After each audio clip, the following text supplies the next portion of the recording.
ನಮಸ್ಕಾರ ದೇವರು. ನಾನು ಇವತ್ತಿದ್ದೀನಿ ತುಮಕೂರು ತಾಲೂಕು ಈ ದೇವರಾಯನ ದುರ್ಗ ಬೆಟ್ಟ ಸಾಲುಗಳಲ್ಲೊಂದಾದ ಈ ಚಿನ್ನಿಗ ಬೆಟ್ಟ ರಂಗನಾಥ ಸ್ವಾಮಿ ದೇವಸ್ಥಾನ ನೀವು ನೋಡಿರಬೇಕು. ಇವತ್ತು ಚಾಣ ಮಾಡಬೇಕು ಅಂತೇಳಿ ನಾನು ನಮ್ಮ ಹೆಬ್ಬೂರು ಪ್ರಥಮ ದರ್ಜೆ ಕಾಲೇಜಿನ ಇತಿಹಾಸ ಉಪನ್ಯಾಸಕ ಶ್ರೀನಿವಾಸ್ ಜೊತೆ ಬಂದಿದ್ವಿ. ಬೆಟ್ಟವನ್ನೇನೋ ಸುಲಭವಾಗಿ ಹತ್ತಿದ್ವಿ, ಆದರೆ ಕೊನೆಯ ಒಂದು 5 ಅಡಿ ಎತ್ತಕ್ಕೆ ನೀವು ನೋಡ್ಬೋದಲ್ಲಿ ಆ ತುತ್ತ ತುದಿ ಮೇಲೆ ನಿಮಗೆ ಗೂಟ ಕಾಣುತ್ತಲ್ಲ, ಕಲ್ಕಂಬ, ಅದೇ ಈ ಬೆಟ್ಟದ ತುತ್ತ ತುದಿ. ಅಲ್ಲಿಗೆ ಹತ್ತಬೇಕಾಗಿತ್ತು, ಕಾರಣಾಂತರಗಳಿಂದ ಹತ್ತಕ್ಕಾಗ್ತಾ ಇಲ್ಲ. ಯಾಕೆ ಅಂತಂದರೆ ಅಲ್ಲಿ ಒಂದು ಹಗ್ಗ ಹಾಕ್ಬಿಟ್ಟಿದ್ದಾರೆ, ಪ್ಲಾಸ್ಟಿಕ್ ಹಗ್ಗನ. ಅದನ್ನ ಹಿಡ್ಕೊಂಡು ಈ ಕೊರಕಲ್ ಥರ ಮಾಡಿದ್ದಾರೆ, ಅದನ್ನ ಹಿಡ್ಕೊಂಡು ಅಲ್ಲಿ ಮೇಲೆ ಕಾಲಿಟ್ಟು ನಾವು ಹೋಗ್ತಾ ಇರಬೇಕು. ಏನಾದರೂ ಕಿತ್ಕೊಂಡ್ರೆ ಭಯ ಅಂತಕ್ಕಂಥದ್ದು. ಅಂಥ ಒಂದು ದೊಡ್ಡ ಮಟ್ಟದ ರಿಸ್ಕ್ ತಗೊಳ್ಳೋದು ಬೇಡ ಅಂತ ಹೇಳ್ಬಿಟ್ಟು ನಾನಂತ ಅಲ್ಲಿಂದ ಹತ್ತೋದನ್ನು ಹಿಂದೆ ಸರಿದು ಹತ್ತಕ್ಕಾಗೋದು ಬೇಡ, ರಿಸ್ಕ್ ತಗೊಳ್ಳೋದು ಬೇಡ ಅಂತ ಹೇಳ್ಬಿಟ್ಟು ತೀರ್ಮಾನ ಮಾಡಿದ್ದೀನಿ. ಯಾಕೆಂತಂದರೆ ಕಳೆದ ಚಾರಣ ನಾನು ನೀವು ಇದಕ್ಕೆ ಉತ್ತರದುರ್ಗಕ್ಕೆ ಹೋಗಿದ್ದೆ, ನಿಮಗೆ ಗೊತ್ತಿರಬೇಕು. ಅಲ್ಲಿ ಈ ಥರದ್ದು ಒಂದು ಪಾಚಿ ಮೇಲೆ ಕಾಲಿಟ್ಬಿಟ್ಟು ಜಾರಿ ಬಿದ್ದುಬಿಟ್ಟಿದೆ.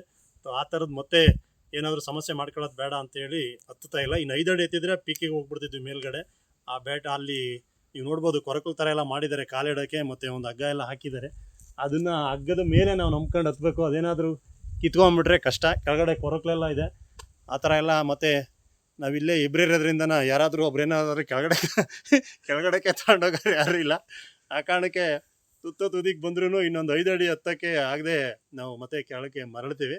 ಮತ್ತು ಇನ್ನೊಂದೇನಪ್ಪ ಅಂದರೆ ಈ ದೇವರಾಯನ ದುರ್ಗದ ಈ ಬೆಟ್ಟ ಸಾಲು, ಈ ಪ್ರದೇಶ ಎಷ್ಟು ಅದ್ಭುತವಾಗಿದೆ ಅಂತಂದರೆ, ನೀವು ನೋಡಿದಷ್ಟು ಕಣ್ಣು ಹಾಯಿಸಿದಷ್ಟು ಬೆಟ್ಟ ಗುಡ್ಡ ಸಾಲು. ನೀವೇನಾದರೂ ಕಡಲ ಕಿನಾರಿಗೆ ಹೋಗ್ಬಿಟ್ಟು ನೀವು ನೋಡಿದ್ರೆ ನಿಮ್ಮ ಕಣ್ಣಿನ ಆ ದೃಷ್ಟಿ ಎಲ್ಲಿವರೆಗೂ ಕಾಣಿಸುತ್ತೆ ಅಲ್ಲಿವರೆಗೂ ಏನು ನೀರು ಕಾಣಿಸುತ್ತೆ, ಅದೇ ರೀತಿ ನೀವು ಇಲ್ಲಿ ನಿಂತ್ಕೊಂಡು ನೋಡಿದ್ರೆ ನಿಮ್ಮ ಕಣ್ಣು ಹಾಯಿಸಿದಷ್ಟು ಬೆಟ್ಟ ಗುಡ್ಡನೇ ಕಾಣಿಸುತ್ತೆ. ಹಚ್ಚ ಹಸಿರು ಕಂಗೊಳಿಸ್ತಾ ಇರುತ್ತೆ. ಈ ಮಳೆಗಂತೂ ಪ್ರಕೃತಿ ಹಚ್ಚ ಹಸಿರನ್ನ ಒದ್ದು ನಿಂತಿದೆ, ತುಂಬ ಅದ್ಭುತವಾಗಿದೆ. ಇಂಥ ಕಡೆ ಚಾರಣ ಮಾಡೋಕ್ಕೆ ತುಂಬ ಸೂಕ್ತ ಸ್ಥಳ. ಮತ್ತು ಇನ್ನೇನಾದರೂ ಇದ್ರ ಜೊತೆಗೆ ಹೇಳಬೇಕು ಅಂತಂದರೆ, ಮಾನವನ ಉಪಟಳವಿಲ್ಲದ ಏಕೈಕ ಈ ಚಾರಣ ಪ್ರದೇಶ ಅಂತ ಹೇಳ್ಬೋದು. ಅಷ್ಟು ಅದ್ಭುತವಾಗಿದೆ. ಇನ್ನೂ ಇಲ್ಲಿ ಪರಿಸರ ಎಲ್ಲ ಹಾಳಾಗಿಲ್ಲ. ನಾನು ಇಲ್ಲಿ ಚಾರಣ ಮಾಡೋರಿಗೆ ಮತ್ತು ಇಲ್ಲಿನ ಪ್ರವಾಸ ಅಂತ ಬರೋರಿಗೆ ಹೇಳೋದಿಷ್ಟೇ, ಜೊತೆಗೆ ಪ್ಲಾಸ್ಟಿಕ್ ಆಗ್ಬೋದು, ನೀರಿನ ಬಾಟಲ್ಗಳಾಗ್ಬೋದು, ಮತ್ತು ಏನಾದ್ರು ತಿಂಡಿ ತಿನಿಸು ಪಟ್ಟಣಗಳಾದ್ರೆ ತಗೊಬನ್ನಿ. ಆದರೆ ಇನ್ನೊಂದು ಬ್ಯಾಗಲ್ಲಿ ಮತ್ತೆ ಅವನ್ನ ಪುನಃ ವಾಪಸ್ ತಗೊಂಡೋಗಿ ಈ ಬೆಟ್ಟದ ಮೇಲೆಲ್ಲ ಹಾಕಬಾರ್ದು. ಆ ಮೂಲಕ ಪರಿಸರವನ್ನು ಕಾಪಾಡಬೇಕು. ಈಗಾಗಲೇ ನೀವೆಲ್ಲ ಕಡೆ ಚಾರಣ ಗಿಡ ಮಾಡ್ಕೊಳ್ಳೋ ಜಾಗದಲ್ಲಿ ನೋಡ್ಬೋದು, ಅಲ್ಲಿ ಗಾಜಿನ ಸೀಸೆಗಳು, ಪ್ಲಾಸ್ಟಿಕ್ ಬಾಟಲ್ಗಳು, ಈ ಕಾಗದ, ಇವು ಪಟ್ಟಣಗಳಂತೆ ಆಹಾರ ಪದ ಅವೆಲ್ಲ ಬಿದ್ದಿರ್ತಾವೆ. ಅದನ್ನು ಮಾಡಬಾರ್ದು. ನಮ್ಮ ಮುಂದಿನ ಸಂತತಿಗೂ ಇದನ್ನು ಹೀಗೆ ಉಳಿಸ್ಬೇಕು ಅಂತಕ್ಕಂಥದ್ದು ನಮ್ಮ ಸದಭಿರುಚಿ.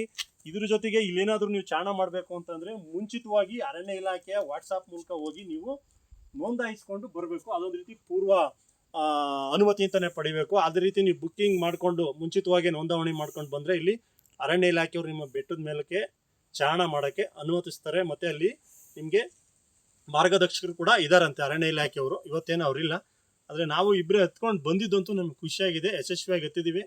ಒಂದು ಕೊರಗೇನಪ್ಪ ಅಂತಂದರೆ ಅದೊಂದು 5 ಅಡಿ ಹತ್ತಕ್ಕಾಗಲಿಲ್ಲ. ಆ ಬೆಟ್ಟವನ್ನು, ಆ ಕಲ್ಲು ಕಂಬವನ್ನು ಹತ್ತಬೇಕಾಗಿತ್ತು.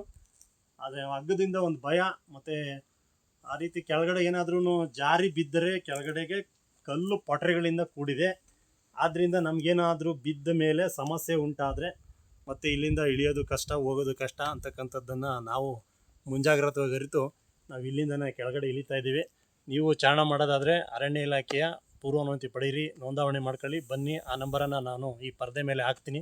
ನೀವು ಅದಕ್ಕೆ ಫೋನ್ ಮಾಡ್ಕೋಬೋದು, ಅಥವಾ ವಾಟ್ಸಪ್ ಮೂಲಕ ನೋಂದಣಿ ಮಾಡ್ಕೊಂಡು ಈ ಚಾರಣ ಅಂತ ಬನ್ನಿ. ಮತ್ತು ಇಲ್ಲಿನ ರಂಗನಾಥ ಸ್ವಾಮಿ ನಿಮಗೆ ಒಳ್ಳೆಯದನ್ನು ಮಾಡಿ. ನಾವು ಈ ರೀತಿ ಅವಾಗವಾಗ ಚಾರಣ ಮಾಡ್ತಾಯಿದ್ರೆ ನಮ್ಮ ದೇಹದ ಕಾರ್ಯಕ್ಷಮತೆ ಗೊತ್ತಾಗುತ್ತೆ. ನನ್ನ ಜೊತೆ ಬಂದಿದ್ರಲ್ಲ ಶ್ರೀನಿವಾಸ, ಅವ್ರು ನನಗಿಂತ ವಯಸ್ಸಲ್ಲಿ ಕಿರಿಯರು, ಆದರೆ ಅವರು ನನ್ನ ಸಮಕ್ಕೆ ಬೆಟ್ಟ ಹತ್ತಕ್ಕಾಗಲಿಲ್ಲ. ಕಾರಣ ಒಂದು ರೀತಿ ದೊಡುತಿ ದೇಹ ಬೆಳೆಸ್ಕೊಂಡಿದ್ದಾರೆ ಅವ್ರಿಗೆ. ಆದರೆ ದೊಡುತಿ ದೇಹ ಇಂಥ ಕಡೆ ಕೆಲಸ ಮಾಡಲ್ಲ. ನಮಗೆ ಎಷ್ಟು ಶಕ್ತಿ ಇದೆ, ನಮ್ಮ ದೇಹ ಯಾವ ರೀತಿ ಸ್ಪಂದಿಸುತ್ತೆ ಅಂತ ನಾವು ಯಾವುದೇ ವೈದ್ಯರ ಬಳಿ ಹೋಗದೆ ನಾವು ಮುಂಜಾಗ್ರತವಾಗಿ ನಾವೇ ನಮ್ಮ ದೇಹದ ಕಾರ್ಯಕ್ಷಮತೆಯನ್ನು ಪರಿಶೀಲಿಸಿಕೊಳ್ಳಬೇಕಾದ್ರೆ ಆಗಾಗ ಚಾರಣ ಮಾಡಬೇಕು. ಉತ್ತಮ ಆರೋಗ್ಯವನ್ನು ಕಾಪಾಡ್ಕೊಳ್ಳೋಕ್ಕೆ ಇದು ಒಂದು ಸಹಕಾರಿ ಅಂತಕ್ಕಂಥ ನನ್ನ ಅಭಿಪ್ರಾಯ ಅಂತ ಹೇಳ್ತಾ ನಾನು ಇವತ್ತಿನ ಈ ಚಾರಣದ ವಿಡಿಯೋ ಮುಗಿಸ್ತಾ ಇದ್ದೀನಿ. ನಮಸ್ಕಾರ.